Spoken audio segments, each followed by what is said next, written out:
Hello everyone! For any fellow Canadians who are watching, I hope you've all had a great Thanksgiving. It should be International World Standards Day by the time this video is posted. To commemorate World International Standards Day, I am going to make a video ranting about how American units suck and why the metric system is superior. Now I won't be discussing everyday units of measurement such as length or mass or speed in this video. Plenty of other people on YouTube have made videos discussing their experience with both systems in that regard. More specifically, I am currently taking an electrical course, and I want to rant about the fact that we still use the god-awful American wire gauge for sizing wire.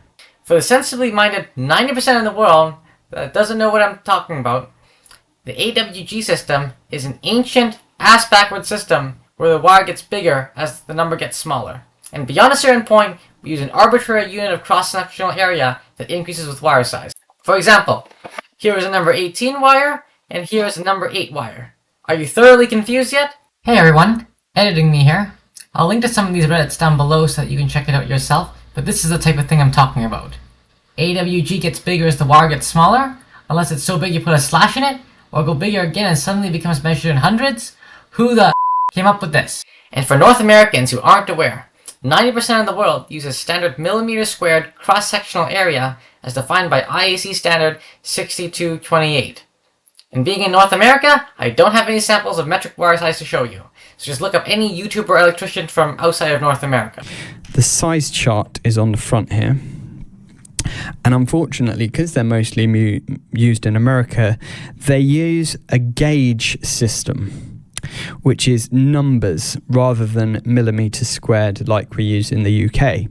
So you've got number 14 to number 12, number 14 to number 16, number 18 to number 16, number 20 to number 18, number 22 to number 20. But that means absolutely nothing to me.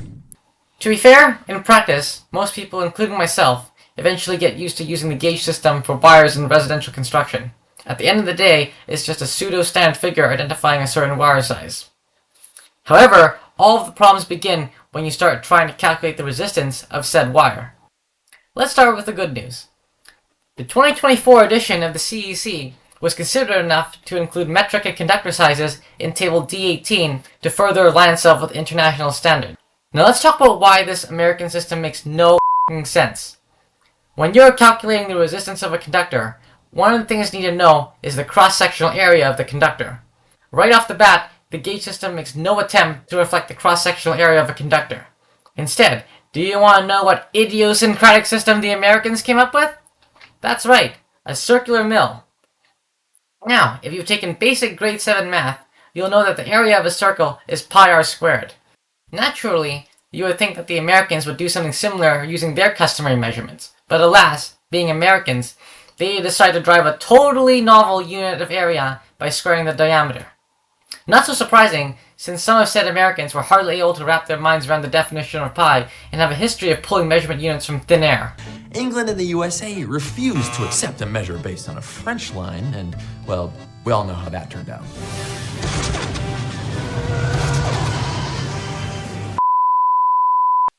The other thing you need to calculate the resistance of a conductor is its material resistivity value.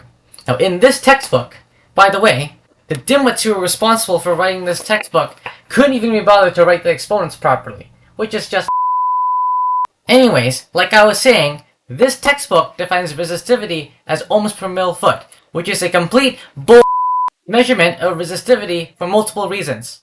First of all, the ohm per mil foot is so stupid that even Wikipedia doesn't recognize it as a valid unit of resistivity.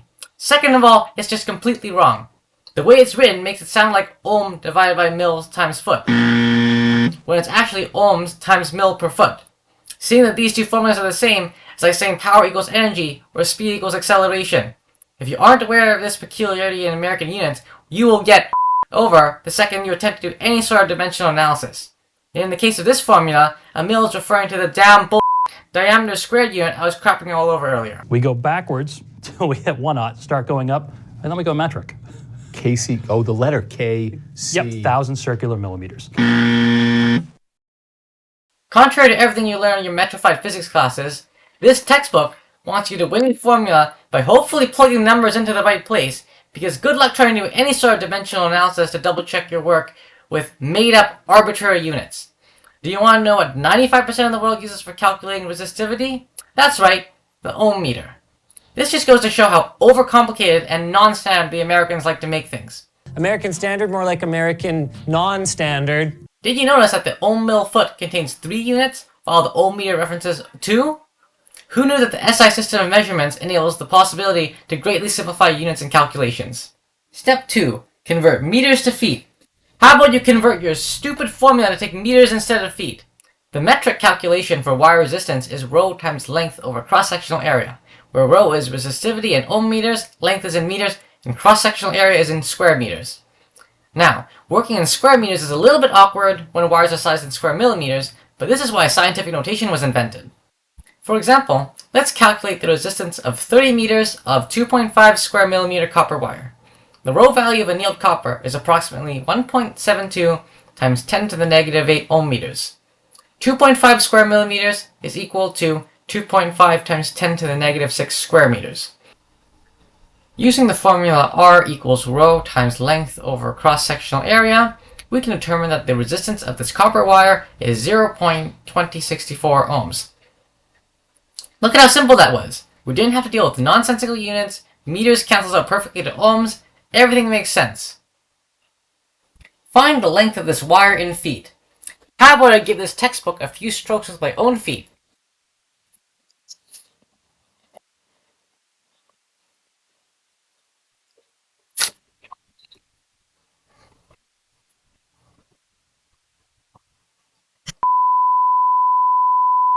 Thank you so much for watching. I'll see you on the next one.